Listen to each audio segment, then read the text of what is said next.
I fell backward as Talia's weapons flew toward me. Without thinking, I reached for my gift. The world vanished. A cold wind brushed across my face. When I opened my eyes, I was standing in the middle of a dark forest. Towering trees blocked out the moonlight, leaving only thin beams of silver shining through the branches. I sighed. I traveled. I looked around. To another part of this world. I could already imagine Talia rolling her eyes at me. Then a terrifying thought struck me. I had barely practiced this gift. Creating weapons was easy. Healing came naturally. But traveling, I had no idea how to get home. The forest suddenly shimmered. A familiar figure stepped out of the glowing light. Talia. She crossed her arms. You really thought you could escape my lecture? Despite everything that had happened, I couldn't help but smile. Mom. She looked at me. I'm sorry. Her expression softened. You've never called me Mom after an argument before, she said quietly. I'm really sorry this time. For a moment, she simply stared at me. Then she smiled. Oh, she said softly. Come on. She held out her hand. Let's go home. I took it. The world twisted around us, the trees fading into streams of light. A heartbeat later, we were standing back inside our cabin. I looked at her in amazement. She hadn't just found me. She had brought us both home. She was still stronger than I was. Thanks, I said. She smiled. You're welcome. The next thing I knew, loud pounding echoed through our cabin. Kingdom guards. Mom looked toward the door, and the color drained from her face. Oh no, she whispered. I knew this was going to happen. Another thunderous bang shook the cabin. Before either of us could move, the door burst open.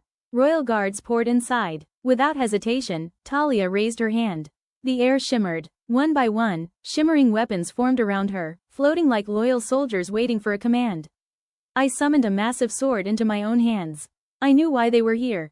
They had come to arrest me for what I had said to the king. But Talia wasn't about to let them take me without a fight. Stay behind me, she shouted. The cabin erupted into chaos. Steel clashed against magic as our weapons crashed into the guards. The room filled with shouting and the ringing of metal. For a moment, it looked like we might actually win. But there were too many of them. One guard slipped past Talia and grabbed me from behind. I struggled with everything I had. I reached for my powers. Come on, work, please. Nothing happened. Mom, I screamed. Talia spun toward me. That single moment of distraction was all the guards needed. One of them struck her hard from behind.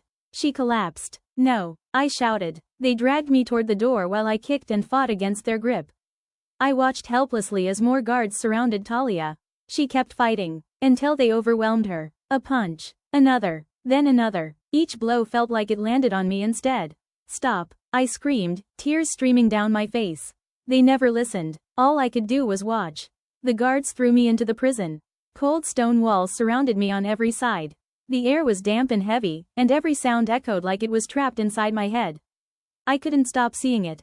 Talia, the guards, the fight, the moment she fell because of me. I pressed my hands to my head, trying to block it out, but it wouldn't go away. Then the door opened. King Aldrich stepped inside. The guards quickly brought a chair for him, like he belonged even in a place like this. He sat down slowly, studying me like I was something beneath him. You know what we do to people like you, he said quietly.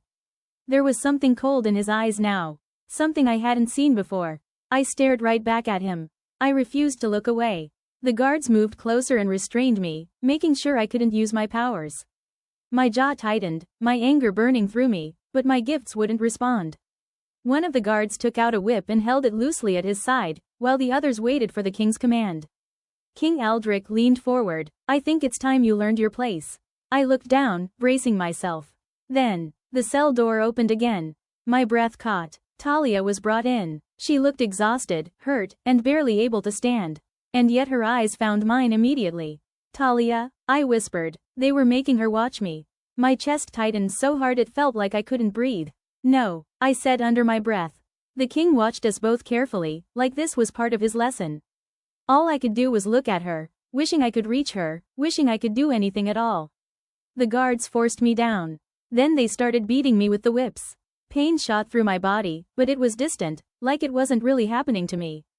I screamed out in pain. The sound echoed off the stone walls of the cell.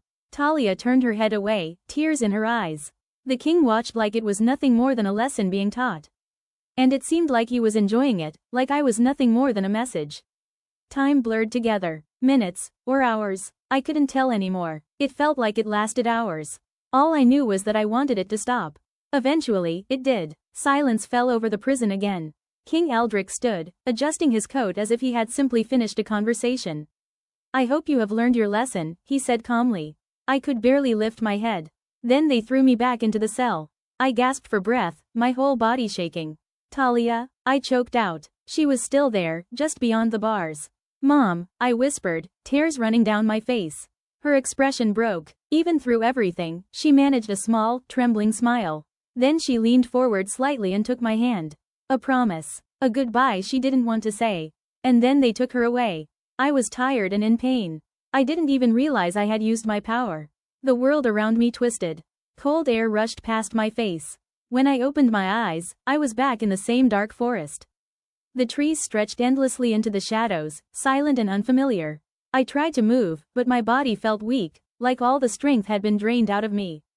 I have to get back, I whispered, but I didn't know how. Everything was spinning. My vision blurred at the edges. The forest tilted. I dropped to my knees. And then everything went black. I passed out.